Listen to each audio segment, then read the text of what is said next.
who've made the journey to be here, sharing this moment is a very special moment, including Betty and Walt and Ray and Roy, the California contingent, the Ohio contingent, and the Virgin Island contingent.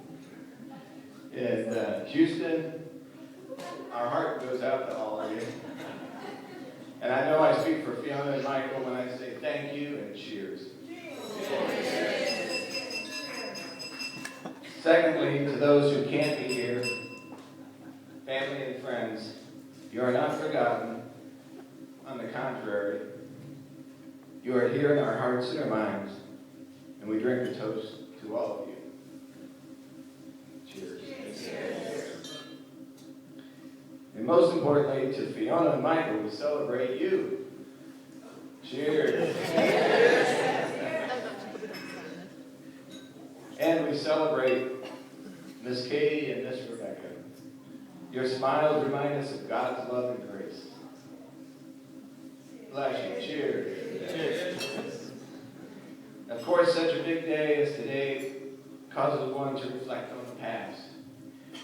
And there's one particular reflection that I would like to share with all of you. A few years ago now, shortly after Fiona returned to the States from her initial trip to Clifford Road, she mentioned how much she missed some young man on the other side of the pond. I thought to myself, seriously? You just got home, and now you miss some bloke? Already? Who is this guy?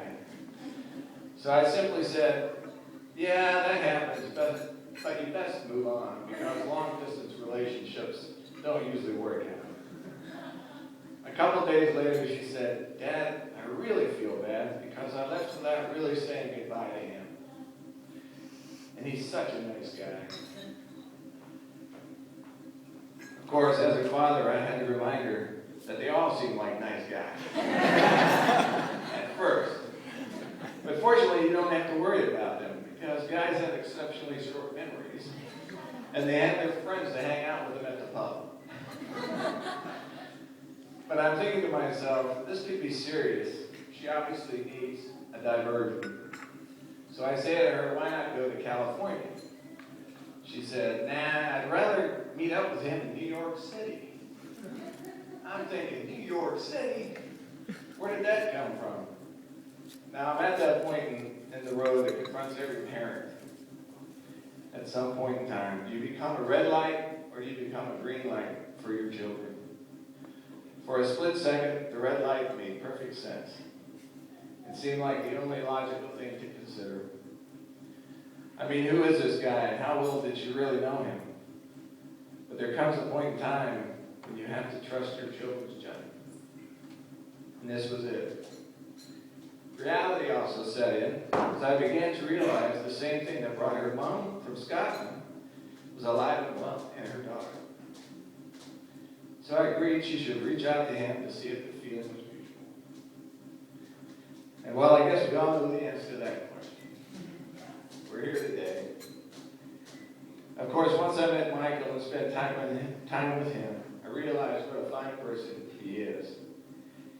And realized he has a poet's soul. And that he is the other half that makes Fiona home. And I'm sure her mom would agree. Of course, Fiona's 4 brothers, Michael, David, Joseph, and Ian, had to check him out too. And the verdict was unanimous. Thumbs up all the way around. And later, after we met his family, we understood what made him the fine person he is. Cheers, Susan and Alan.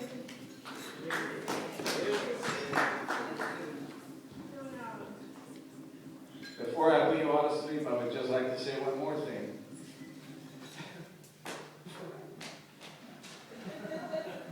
It's my homework, right?